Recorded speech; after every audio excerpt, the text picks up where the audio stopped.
Confié en ella, pero estaba durmiendo con mi mejor amigo. Nunca imaginé que un solo mensaje descuidado destrozaría la vida que había construido con la mujer que amaba y con el amigo en quien confiaba como a un hermano. Mi nombre es Diego Morales y tenía 28 años, cuando todo lo que creía sobre el amor y la lealtad se convirtió en cenizas. En un solo latido. Vivía en un apartamento bañado por el sol en Los Ángeles, de esos con ventanales de suelo a techo que dejaban entrar las luces de la ciudad sobre los pisos de madera cada noche. Mi trabajo como ingeniero de software pagaba lo suficiente como para sorprender a Paulina con escapadas de fin de semana a Big Sur o cenas espontáneas en terraza, con vistas al Pacífico. Llevábamos 2 años y medio juntos, y cada uno de esos días había creído que éramos indestructibles. Paulina Vargas era de esas mujeres que giran cabezas sin proponérselo. Cabello largo y oscuro, que olía a vainilla y cítricos. Una risa capaz de llenar una habitación entera y unos ojos que me hacían sentir que yo era el único hombre sobre la tierra. Nos conocimos en una fiesta en la azotea de un amigo en Echo Park. Ella me derramó una bebida encima. Se disculpó con esa sonrisa brillante y, de alguna forma, terminamos hablando hasta el amanecer. Desde esa noche, ella se convirtió en mi todo. Nos mudamos juntos al año siguiente, compartiendo esas rutinas silenciosas que parecían sagradas en café por la mañana en el balcón. Su cabeza sobre mi pecho mientras veíamos películas antiguas, domingos perezosos cocinando juntos y bailando mal en la cocina. Confiaba en ella por completo. Confiaba en nosotros. Andrés López había sido mi mejor amigo desde el primer año en UCLA. Sobrevivimos juntos noches enteras programando, desamores y todas las aventuras ridículas que 2 veinteañeros sin dinero podían inventar. Alto, relajado, con esa media sonrisa permanente que hacía que la gente le cayera bien al instante, Andrés era el hermano que nunca tuve. Venía a nuestras noches de juegos. Me ayudó a mudarme cuando Paulina y yo cambiamos de apartamento, y siempre estuvo ahí para mí. Los 3 formábamos nuestro propio círculo. Barbacoas en la azotea, caminatas en Runyon Canyon, largos paseos por la costa con las ventanas abajo, y la música a todo volumen. Nunca cuestioné la forma tan natural en que bromeaban entre ellos, ni los roces casuales en el hombro. ¿Por qué iba a hacerlo? Eran familia. La vida se sentía sólida, predecible, de la mejor manera. Paulina acababa de conseguir un ascenso en su agencia de marketing y yo había sido promovido a desarrollador líder. Hablábamos del futuro constantemente, aunque fuera en nuestro lenguaje silencioso, a ahorrar para una casa, tal vez un perro, tal vez Masan. Incluso había empezado a mirar anillos en secreto, escondiendo la cajita de terciopelo en el fondo del cajón de los calcetines. Esa tarde de principios de octubre todo seguía perfecto. El sol se había escondido tras las colinas, dejando ese resplandor dorado típico de Los Ángeles en nuestras ventanas. Paulina estaba en la ducha, después de un día largo, canturreando bajito como siempre hacía. Su teléfono estaba boca arriba en la encimera de la cocina, junto a mi cerveza a medio terminar. No estaba fisgoneando. Nunca había tenido motivos para hacerlo. Entonces, mi propio teléfono vibró en el bolsillo. Un mensaje nuevo de Paulina. Sonreí, esperando algo dulce como «¿Pides comida tailandesa?» o un emoji gracioso. En cambio, la vista previa en la pantalla me golpeó como agua helada, derramada por la espalda. Las palabras eran inconfundibles, íntimas, y claramente no iban dirigidas a Mian.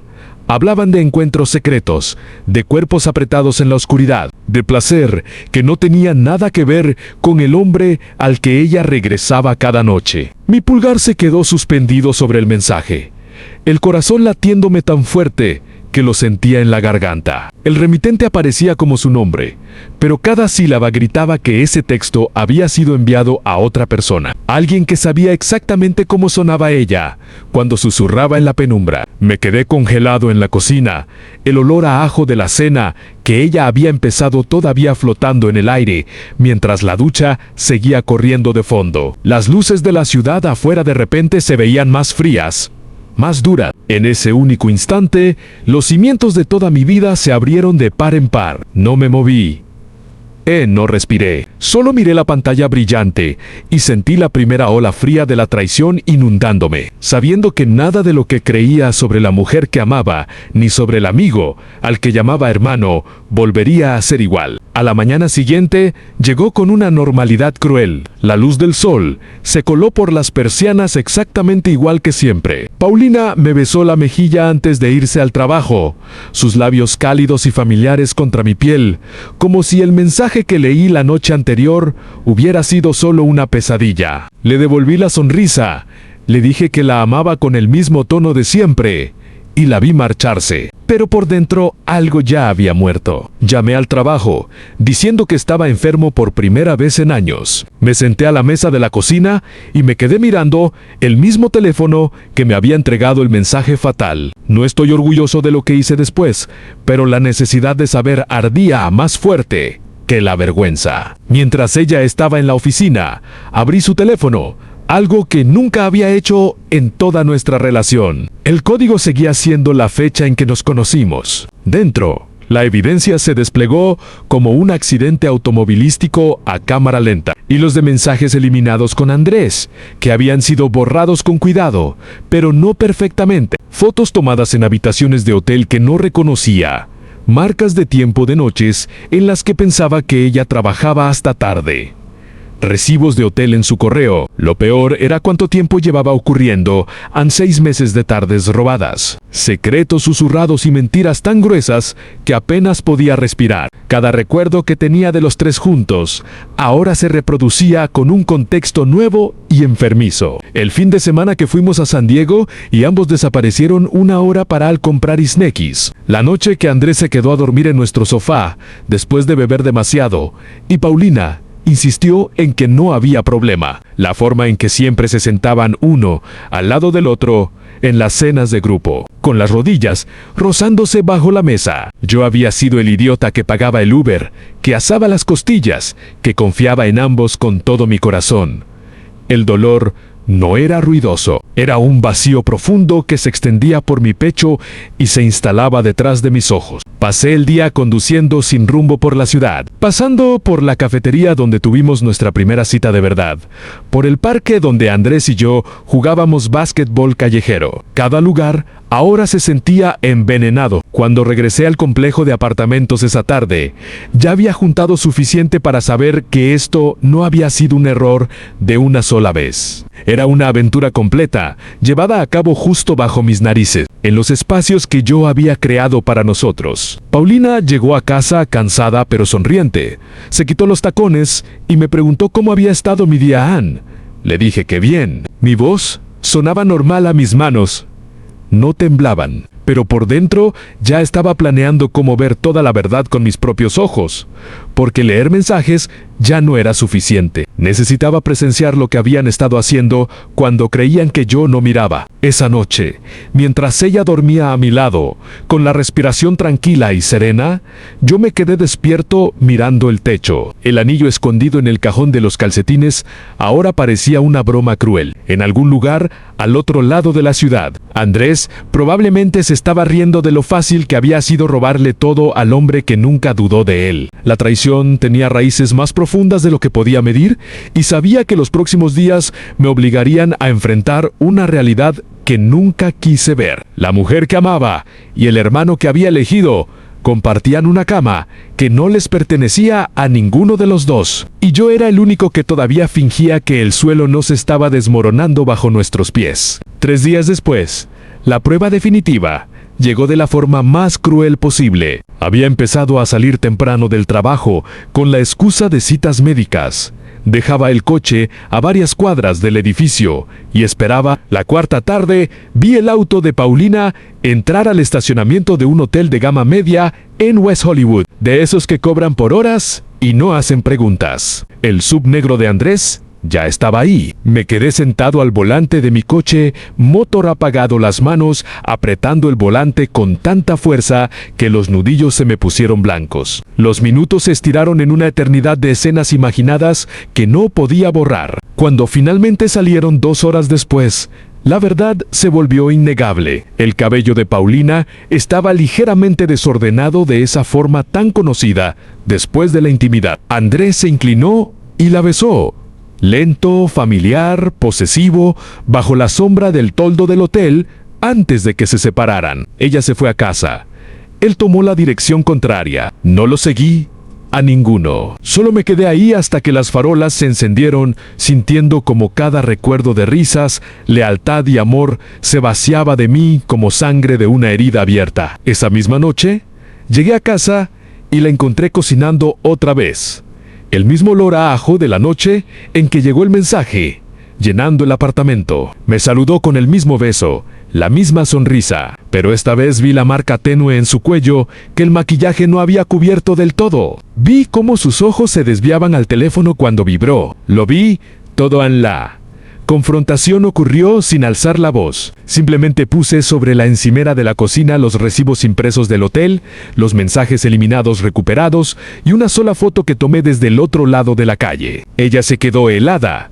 El color abandonó su rostro. Por primera vez en nuestra relación, vi miedo genuino reemplazar la seguridad en sus ojos. Las horas siguientes fueron un borrón de lágrimas y explicaciones a medias que me negué a escuchar. Decía que llevaba meses infeliz, que Andrés la escuchaba cuando yo estaba demasiado ocupado con el trabajo, que empezó de forma inocente y se salió de control.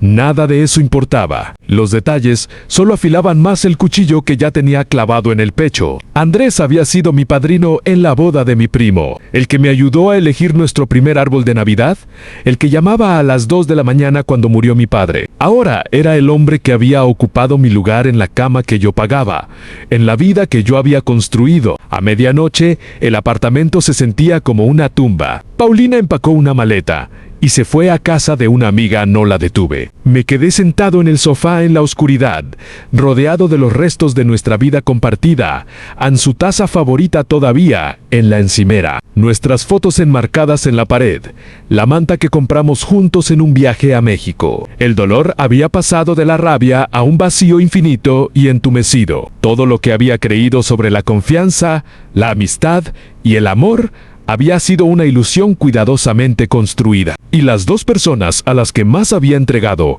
lo habían destrozado sin siquiera mirar atrás. Las semanas siguientes fueron un desmantelamiento lento y deliberado de la vida que pensé que era permanente. Cambié las cerraduras al día siguiente, bloqueé los números de ambos, empaqué cada rastro de Paulina en cajas y las dejé en el pasillo para que las recogiera. Andrés intentó contactarme a través de amigos en común, pero también corté esos lazos. El círculo que una vez atesoré simplemente dejó de existir. Mi apartamento se volvió más silencioso de lo que jamás había conocido.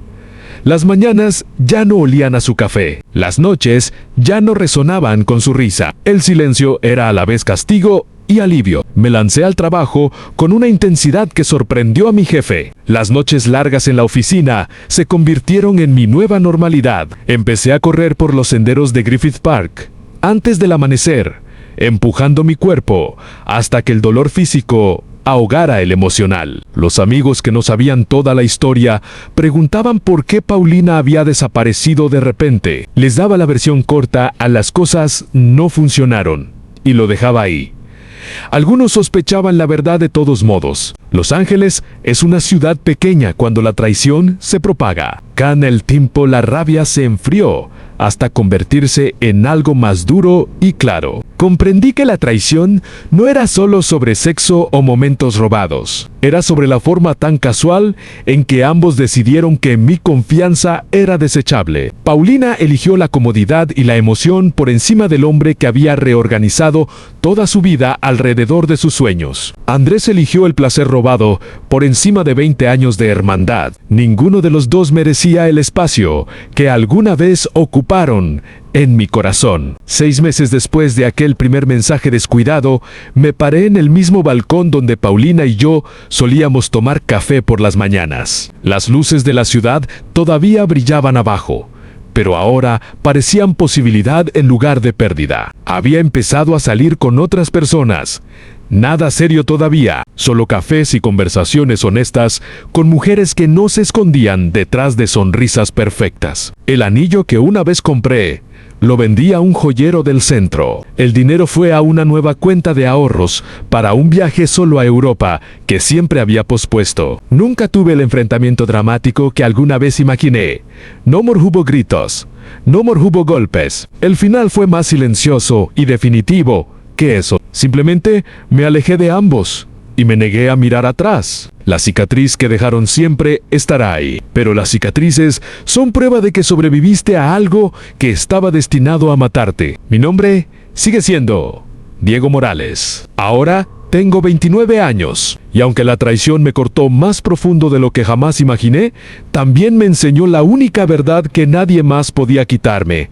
A la confianza real no se entrega a ciegas, se gana cada día, se protege con ferocidad y nunca se confunde con conveniencia. La mujer que amé y el amigo al que llamé hermano me mostraron exactamente quiénes eran, y al perderlos, finalmente encontré la versión de mí mismo que había estado buscando todo este tiempo, a más fuerte, más sabio y ya no dispuesto a conformarme con menos de la honestidad que una vez di tan libremente.